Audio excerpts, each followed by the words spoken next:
Hello everyone, welcome to my world, and today I am going to be reading a story that I wrote for Halloween. It's called Maddness.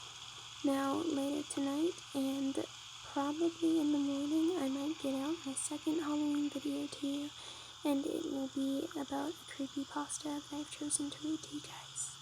Now, without further ado, let's get into the story. Maddness, that's my middle name. My full name is Jane Maddness Myler. My parents told me that I meant to put Agnes, but that's no better. I'm 23 now, and to be honest, my name isn't the only weird thing about me. It happens my birth was on the 13th of October, and it was on a Friday. That's something to laugh about.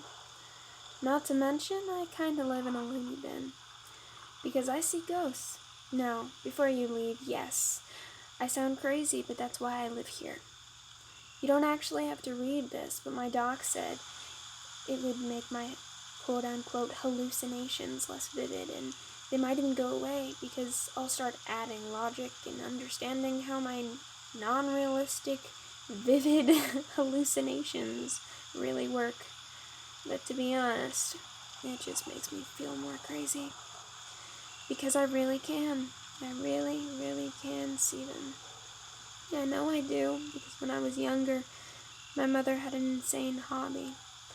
When I was younger, my father found a very strange, very strong decaying smell coming from the attic that he'd built out for her for their second anniversary. It was for her, quote-unquote, art.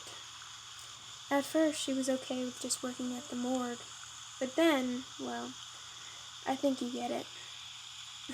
Time goes on, right? Old habits get worse.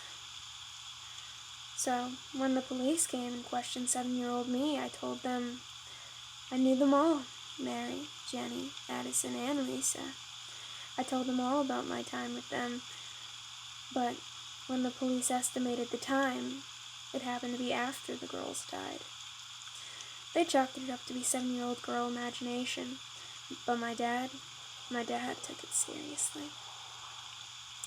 So before they took her away, he asked her, "Why?"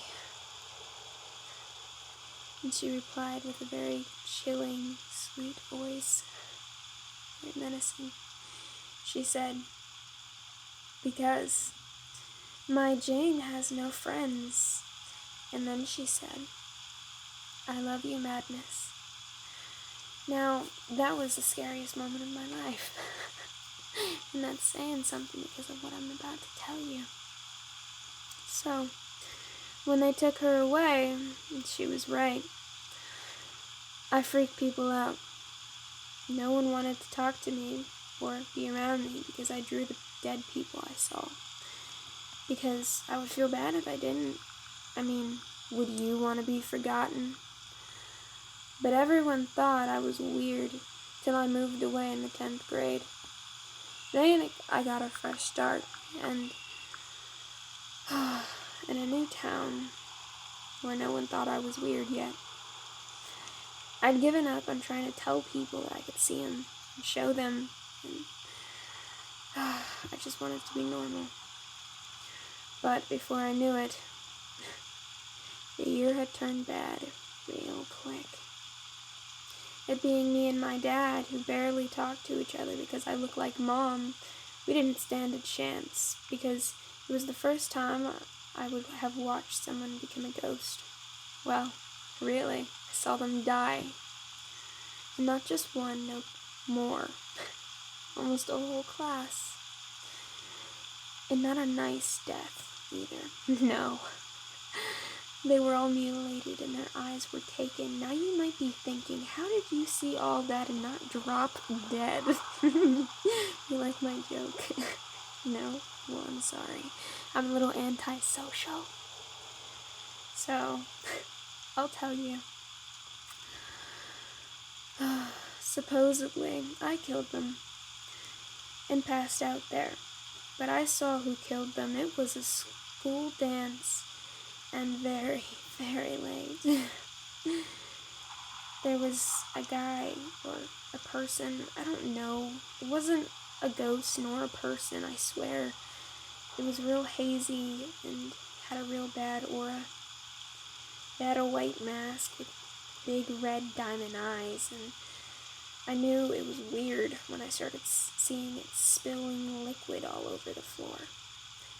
But it was like no one else could see it, and no one else seemed to be slipping or falling, so I just thought it was someone being real weird, teenagers. But then I saw everyone get electrocuted, and they all fell to the ground, fried. Then it was stabbing and extracting eyes. It was weird. I can't remember any sound, but I remember it walking over and putting something in my hands. Now, I couldn't look into my hands because of, what I'm about to tell you. So, you might have questions like how I got there and why didn't I help and what was I doing? Well, I'll tell you. I was sitting on the bleachers alone, and I was there because I thought it'd be perfect time to make friends, but I chickened out and ended up there on the bleachers. I felt paralyzed watching everyone have fun. It was like I couldn't move. So when it all started to happen, I could only watch. But as a survivor with a few others who weren't even there, I was rumored to be the one who killed them. The police didn't think so. I was looked at as weird again, or the loony one. But this time it was weird. I always felt like I was being watched, but I couldn't see anyone. Then I realized I hadn't seen ghosts for at least a few days, and I was starting to get excited. But I was wrong. So wrong. They were hiding from me. It was because the creature that was following me from that night, it ate them. It ate Ghost. Trust me, I wouldn't believe it unless I saw it. But I did. So, the only thing I could do was try to tell someone. The only people I could trust to tell, though, was my father. Because what if it killed more people, right? But trust me, he didn't really say anything. In fact, he said nothing. And the next day, he got me a therapist.